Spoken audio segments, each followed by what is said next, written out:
Hey, what's up, everybody? Super excited to introduce to you one of my favorite partners, Ryan Johnson. He's a sales development representative here, or a senior, right? A senior sales development rep. And I really enjoy working with him. He's always a pleasure to be with, and just like his energy, the positivity, and the way he lifts others up. Would love to share with you guys his mindset, sort of his tips for success, and just kind of dig a little bit deeper into what's made Ryan successful in his role. And I have no doubt that he'll continue to rise up the ranks, continue to get promoted, and yeah, Ryan, welcome to. So to give you guys some more context, Ryan is the fourth LinkedIn Learning rep that I've interviewed so far. We had one of the top enterprise account executives, one of the mid-market account executives, and one of the top relationship managers. And now I bring you guys one of our top partners in the sales world. Yeah, well, thanks for having me, Davidson. We've definitely worked on a few different things together and opportunities. So excited to I think share what's made our partnership successful and hopefully what's made me successful in my role. Yeah. So before we get into all that, would love to kind of hear your story into, how you came about coming to LinkedIn, why you just decided to choose a job at LinkedIn. Would you share with us a little bit more about your origin story? Yeah, absolutely. So I'm actually in our San Francisco office for LinkedIn, and originally from the West Coast in the Seattle, Washington area, and came down to California for school. Actually went to Cal Poly San Luis Obispo, and was pretty set on studying more like manufacturing, operations, supply chain type curriculum, and wanted to go into that field. Did a few internships in supply chain and really started to realize that I wanted to be a lot closer to the customer, and hear the customer's voice and interact with them on a day-to-day basis. Mostly it just sounded exciting. It looked like sales reps were having a lot of fun as well, and driving revenue for the business I thought was a really impactful way to, help a business grow. So kind of pivoted and wanted to go into more of the sales route, and specifically software sales, and really became lucky to stumble across a program right after school called the Business Leadership Program, at LinkedIn. And so that was a 6-month training program that ultimately led into a sales development role. And that's kind of how I got here now. Great. Yeah, I know it's extremely competitive to make the business leadership program. I know that some of our top reps have come from that. I know Jordan Katz on my team, and Andy Linder, who's always one of the top mid-market account executives. Um, would you highlight like some of the things you learned during the BLP? Because it does seem like there's definitely a correlation between, the BLP folks and some of our top performers here.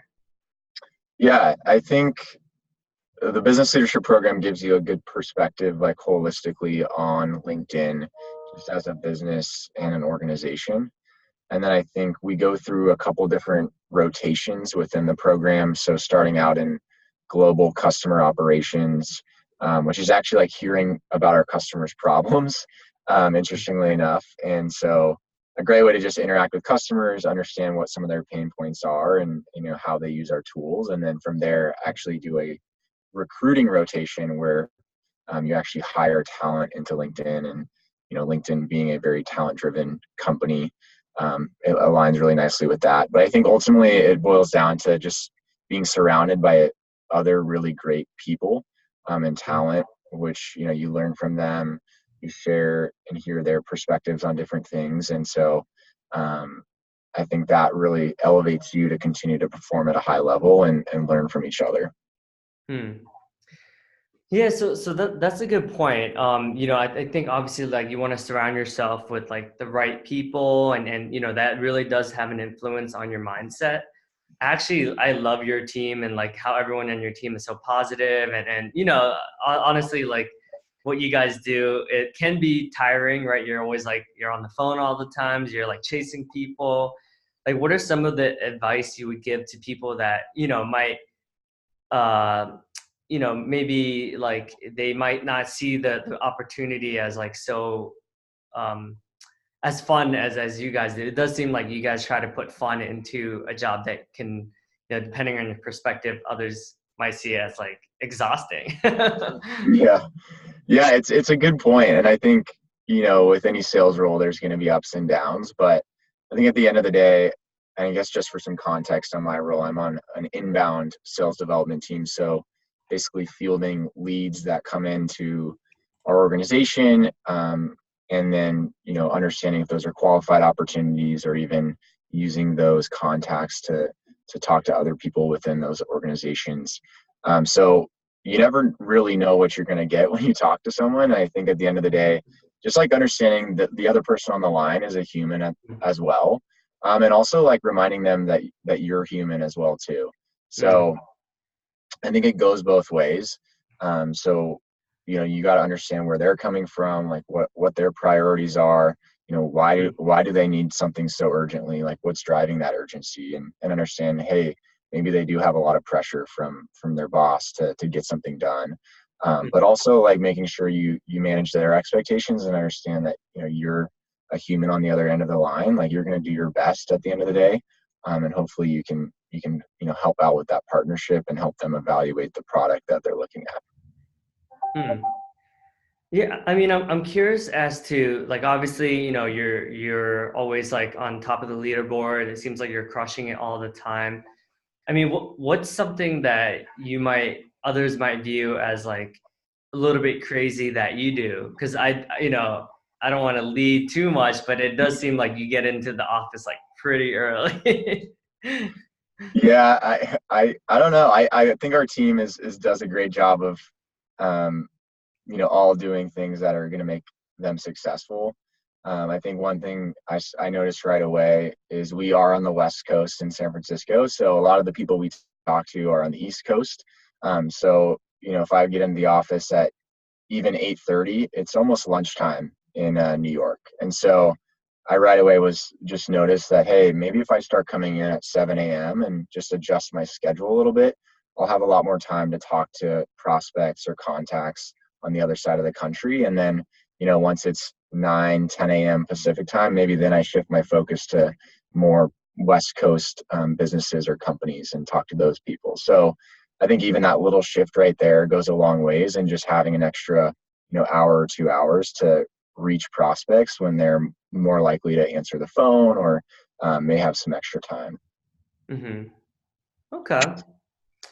Yeah, I mean, I definitely see that amongst a lot of the common top performers. Like, you definitely have to put in the work, right? Like, there's no shortcut, Mhm. right? But on that note, like, what are some of the things that you would say that you do, a little bit differently, or that you do well that has helped you become, one of the top performers? Yeah, it's a good question. I think a big thing is just in any role, whether that's sales or any type of role, I think is understanding what you're measured on, and then what type of inputs are going to help you succeed on those metrics. So with sales development, or other sales roles as well, obviously we're measured on opportunities that we create that add value to the business. So that's what we're measured on. But how do we get there, and what are the inputs that are going to hopefully drive some of those opportunities? Whether that's making as many calls or dials each and every day. Maybe that's prospecting or sending as many emails as possible. Just understanding like what are those metrics and inputs, and how can I maximize those inputs to hopefully increase my output.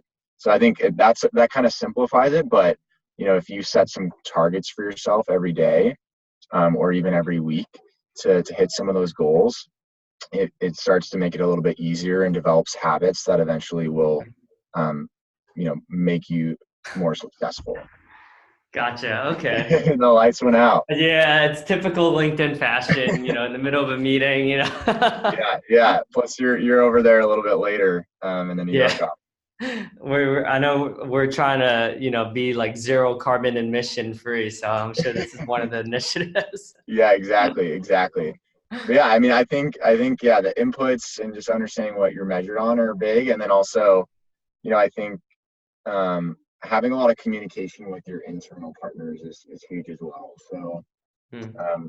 like I work with you, Davidson, a lot, being on our account executive teams. But the more communication that we can have, I feel like ultimately helps set you up for success, and then also can help set me up for success as well, by having that open dialogue or being able to communicate.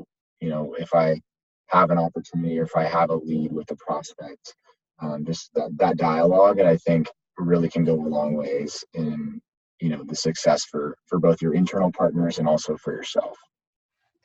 Yeah, and you mentioned some of the metrics that you try to hit. Like you don't have to go into specifics, but like, is that something that you work out with your manager, or is it like you have like an idea and it's like a non-negotiable? It's like I'm not gonna leave the office until I hit like X, Y, and Z. Like what's your thought process around that? Yeah, I think it's a little bit of both. I think, obviously you have to work with your manager. They're a great resource to hopefully help keep you accountable on some of those things.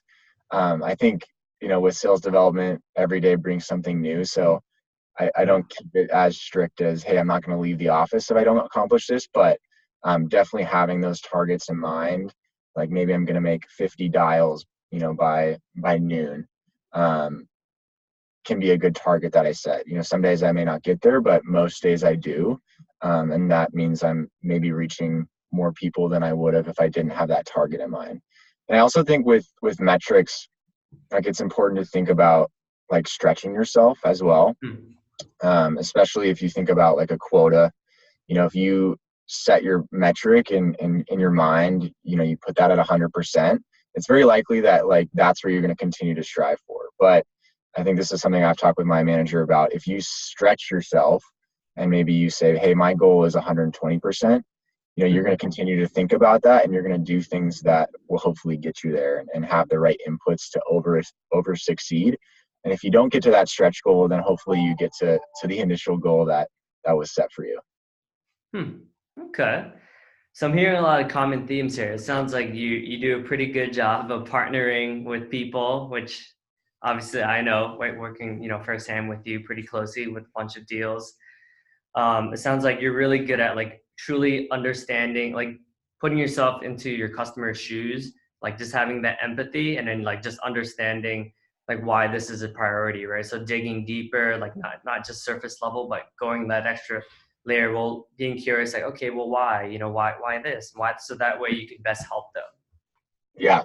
Yeah, I think that's a good point. Is just, yeah, being curious, and also, you know, having that empathy, and also just telling them where you're coming from and like what your role is, as an inbound sales development rep.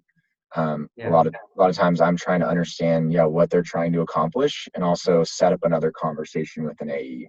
So if I can really set those expectations right in the beginning, they're not going to get caught off guard if I say, oh, and now we need to have you talk to Mm. another person. Right. So Hmm. really managing those expectations, and that lets them know where I'm coming from, and allows, me to help them achieve what they're ultimately wanting to get done. Right. That's a good point. I do think there's a missed opportunity. I think maybe it's an ego thing, but I do think sometimes, I know when I was in SD, I did it for quite some time. Sometimes I wouldn't necessarily say like, oh, I'm just here to, qualify you, discover, and just make sure like I'm setting you up for success. Sometimes like, I would kind of like not say that, and then like when you transition, it's like an awkward transition, right? Mhm. So I do think it's all about like setting the proper expectations so that like everyone's on the same page, and just being honest, right? It's like, it's that way they trust you. They're like, okay, like, I get it, instead of like being confused about what to expect or what's next. Yeah, definitely. And I think, yeah, as long as you set those expectations, then you can, have that trust with that customer. And you also don't forget, like, you can add a lot of value to that customer. So when they go to that next conversation with an account executive, they're going to remember what you talked about, and what you set the tone for. So things that you say, A lot of times I've shadowed calls with AEs the next call after I've passed a customer along, and they remember exactly what you said. And if you focused on one specific area, they might focus on one specific area. So I think important to know that you do add a lot of value, and you do sort of oftentimes shape what that customer's mindset is going into that next conversation.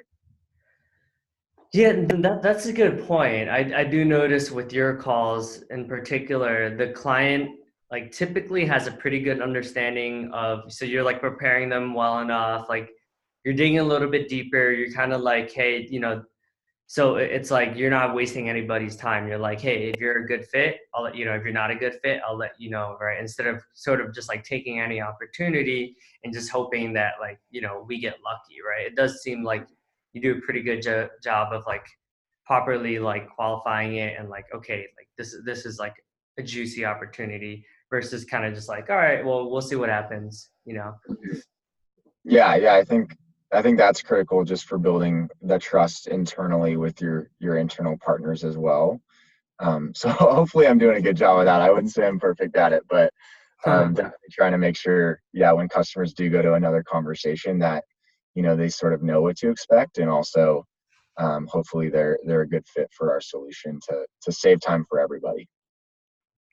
Yeah, I want to pivot a little bit and kind of because the cool thing about your role is that you get to work with so many different reps and so many different account executives and other partners as well, right? In addition to your manager and just being part of BLP. What are some of the things that you've learned from other people, whether it's like from shadowing calls or just interacting with other top performers? Yeah, I think a lot of what I've learned, yeah, has come from like shadowing different conversations that reps have had, or even like recorded calls as well. Um, but I think a big thing is like transparency with customers. So, just being transparent with them, and building that trust. Because at the end of the day, they're sort of going to be the point of contact for, any future conversations, or as they evaluate your solution or products. Like hopefully you have one person that's the point of contact. So really important to build that trust quickly, and be very transparent with the customer to, make sure this is a possibility to be a good solution, whether that's based on cost or feasibility, and you save time for both you and also for the customer if it's not. So I think that's one. And I think that allows you to sort of be a trusted advisor.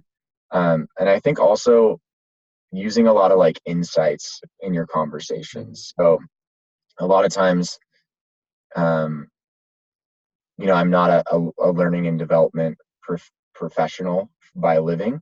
I do work on our LinkedIn learning team though. So I hear from a lot of L&D professionals. And so you can sort of pick up on some of those insights that um, different professionals are telling you about, or what some of their problems are. And so I've heard, really good conversations that I've been able to shadow. People use those insights, and saying, hey, you're not alone. This is something I hear from a lot of our customers. And here's how we can help solve some of those problems, because you do get to interact with a lot of different people in that space. And then I think this kind of goes back to a couple points that we talked about earlier, but just learning from some people that I've worked with internally is like having empathy for the customer. And also I think going into that conversation, like kind of defining what you want to get out of it. So, some people call it like the definition of victory, but kind of at the end of that conversation, like what's kind of your goal, and what do you want to use that time for? I've seen some people be really successful at. Yeah, that's gold. I just met with one of the mid-market RM manager, Camille, and that was like our biggest takeaway, was that like she's like, what's the definition of victory, right? So that, yeah, you phrased it like perfectly. That's interesting. I'm hearing that a lot more commonly now. It's like, one of the first questions you ask is like, what would be a good outcome from this call or from this meeting, or what would you like to get out of this meeting? So that way you have a better, more focus on like what you definitely want to cover before you finish this conversation. Yeah, I think it's a good point. And a lot of times for sales development, it's a little easier because a lot of times our definition of a good outcome is having them take another call. Right. But I think you also have to be generous of, hey, what's the definition of victory for the customer as well. Yeah, no, that's a good point. It's like I feel like finding that balance between like getting all your agenda over with, whether it's like answering the questions, making sure it's a good fit, but then obviously 50% of it is like they still have questions that they need answered and things that they Hmm. want to get out as well, right? So it's Yeah. like finding that balance where you're not being too like where you're not getting any of your questions answered, but you want that perfect balance. I feel like that's what really makes a strong rep. And it definitely takes practice, right? I'm sure your first couple calls like weren't perfect, like you said, like Yeah, still aren't perfect, but yeah, continuously improving, I think, is just the big aspect of it. And you know, using different ways to try new things on conversations as well. hmm. Okay. Well, it sounds like there's like a lot of trial and error. Would love to hear, we've heard a lot of like awesome and good things about your role, but what are some of your challenges? Like, what are some of the things that you're working on that, because I do need, I do hear a lot of, and a lot of people that come to me are people that want to transition into sales, like whether they're in accounting or operations or the IT side, but they're looking to make that switch over to sales. And I often tell them, hey, a good way in, if you're looking to do a career switch, is be an SDR or BDR at a tech company, and then that will give you the foundation. So, what advice would you give to people who, and give them both sides? So, I would say like the good, the bad, and the ugly. Hmm. In terms of making that pivot into like a sales role. Well, I guess just like in general, like what's like a day in the life at? Because I do think sometimes people only see the glamorous parts, and they only, you know what I mean? Like they see what they see in like Mad Men, like all like, but then they don't realize. I don't think people don't realize how hard it is, especially like someone in your shoes as well, right? So I would, love for you to give like a good, like paint the picture of like what a typical day is like. Yeah, definitely. So yeah, I guess just for additional context, I think I touched on this. I'm on an inbound sales development team. So um, we receive leads that people submit. A lot of times it's people actually like requesting contact or requesting demos. And then the goal is to ultimately get them on the phone and really understand what's going on. But sometimes that's often easier said than done. So try to use some strategic ways to do that. Whether that is calling them, emailing them, um, using LinkedIn to get in contact with them as well. However you can do it, but sort of getting them on the phone and understanding a little bit more about what's going on. So I think with all of that, one of the big areas of opportunity that I continually work on is like, how can I be as operationally efficient as possible? Um, so I can spend my time doing more revenue generating activities. And what I mean by that is like, there are a lot of operational things that you have to do in a sales development role, whether that's, just emails, like writing notes, sending calendar invites, um, prospecting, finding contacts. So how can you get really good at doing those in an efficient manner? So then you have time to focus maybe on more creative ways to master your craft or get in touch with contacts and prospects and then ultimately have them on the phone and start creating opportunities. So I think, yeah, that's one area I'm trying to get better at is just being as operationally efficient as possible. And then I think number two, which I touched on earlier, but like managing expectations with the customer is something I'm continually working on as well. Because a lot of times I talk to people and they think, this initial conversation is going to solve all their problems. When in reality, like, there is a sales process and there is a sales cycle, and we're gonna do a lot of really good things to make sure you can evaluate our product and platform and see if it's a good fit. But having people and walking them through those steps so they understand what that might look like um, is a little bit harder and more challenging than it seems. So trying to focus on that area as well. But hopefully that gave a little bit of insight into some areas that I'm working on. I think the Mhm. best parts about what I get to do is I love engaging and talking with people and hearing about their businesses and problems and, what they're struggling with and how can we go out and help solve that. I think before I took this job, I was just so unaware about how many businesses there are in the country and in the world, and how many different things that they do.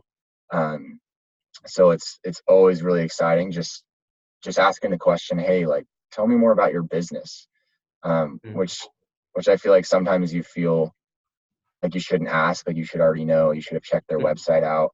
But I think it's really hard to understand like about someone's business just by going to their website and kind of what's going on internally. So a lot of times Yeah. it's just exciting to hear about that. Love it. Yeah, man, like you definitely have like such a good attitude about, because I do think in sales, like I think it's cyclical, right? We go through like a lot of highs and lows. Like I think that's just the nature of the beast. But I do think like one of the things that stand out to me about you is just like whenever anyone talks to you, it's like a whiff of fresh air, right? It's just like you're never like negative. Like you're never like, oh, like I had a crappy call, right? Whereas like you're every time like you talk to someone, it's like, oh, that was an interesting opportunity, and like it just like seems like you're able to really make lemonade out of like lemons, for lack of a better Well, word. yeah, thanks for saying that. I mean there are calls that are tough and challenging, and I feel like the ones that are the most challenging to hang up the phone after are the ones where I really feel like, our product or our platform could be a good solution for a customer and they weren't interested in like evaluating it further. Hmm. Um, and it's it's an education piece. It's also my job to really help them understand like where we can add value and drive customer value. And I try to do that on every conversation, but sometimes, maybe you just weren't on the court as well that conversation. Hmm. And those are the most frustrating ones, I feel like, to get off the phone because, you could have made an impact, but you at the end of the day, the customer, didn't think that, you could. It reminds me of I forgot what famous basketball player or athlete it was. It might have been like Michael Jordan, but it's like obviously he has like so many rings, right? But it's like he always remembers like the games he's lost. It's like someone who's won so many awards, Hall of Famer, like all this stuff, and it's like, yeah, but back in blah blah blah of game seven, it's like Well, I feel like those are just the hardest ones to digest, and but those are also good learning opportunities as well. And I feel like where you learn the most, um, is when you have a conversation that didn't that didn't go the best way possible. If everything goes smoothly, I feel like you don't really analyze it too much. mm.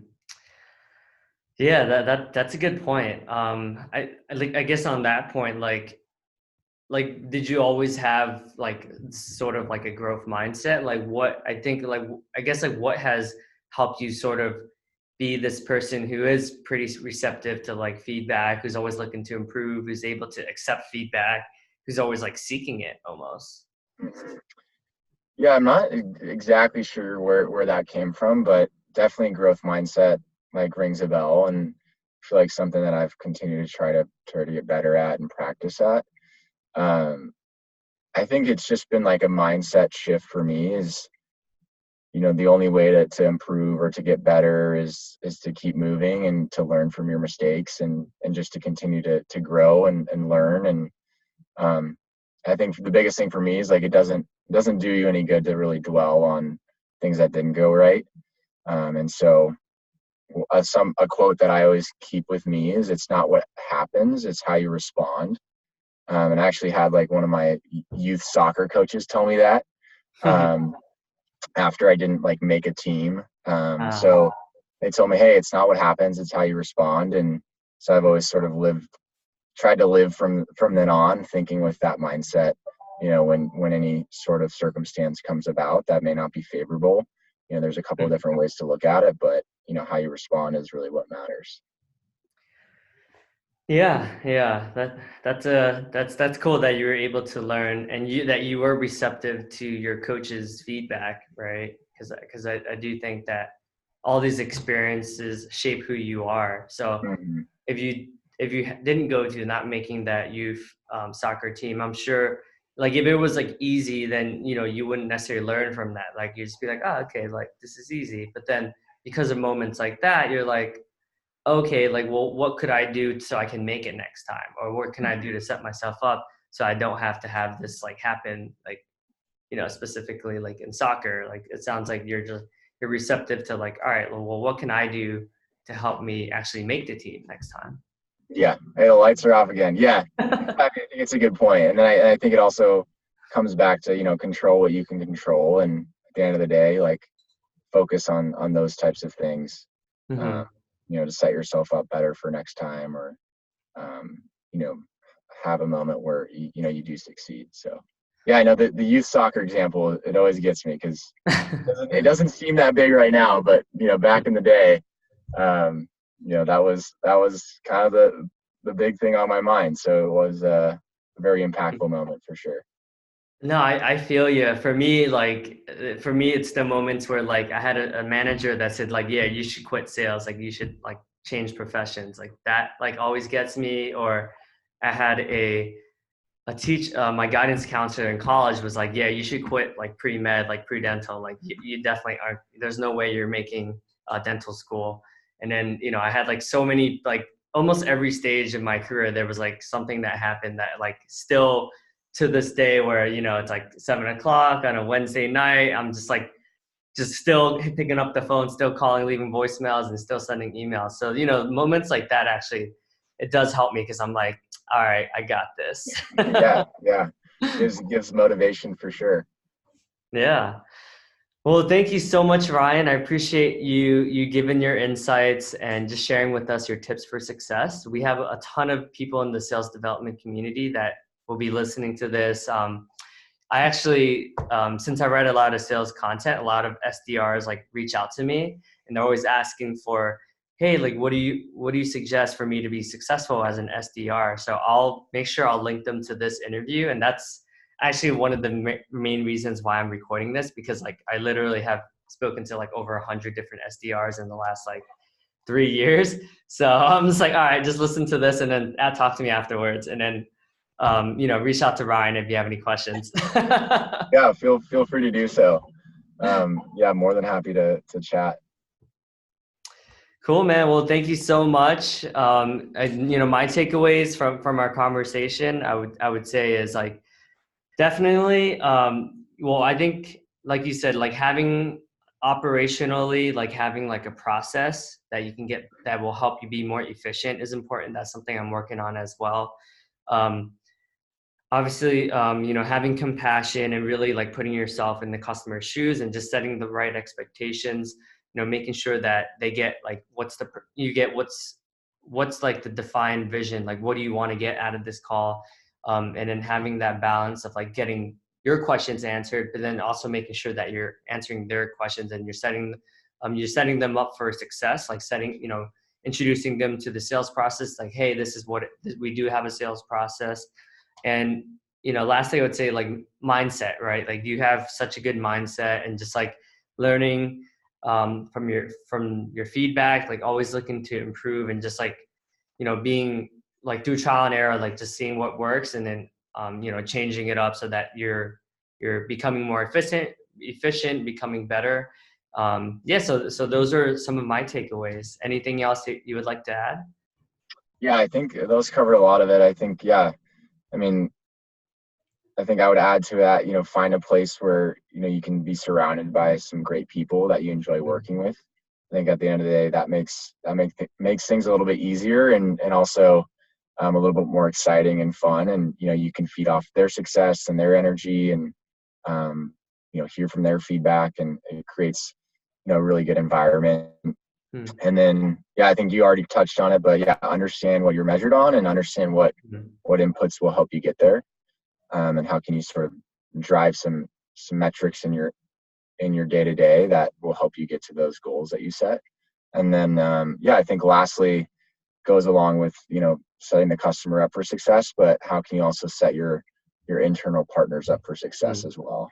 I think that's something that really feeds me as a an SDR is like, how can I set my AEs or RMs up for success? So at the end of the day, they're good at their job, and also it's a win-win because, it's exciting when your AE ends up closing a deal that you helped source because, you were able to set them up for success. So. Oh yeah, I do remember when one of our deals together like closed. Like they were like your teammates actually knew about it because they were like I ended up talking to them. They're like, yeah, we were like celebrating that deal, and I was like, oh, that's so cool that you guys talk about this stuff. Yeah, I mean, yeah, because there's so much more as an SDR after, you sort of hand a customer off to the next part of the process, and so how can you make that as smooth of a transition as possible, and also, set your peers up for success. Yeah. Well, cool. Thanks, Ryan. I appreciate all the insights.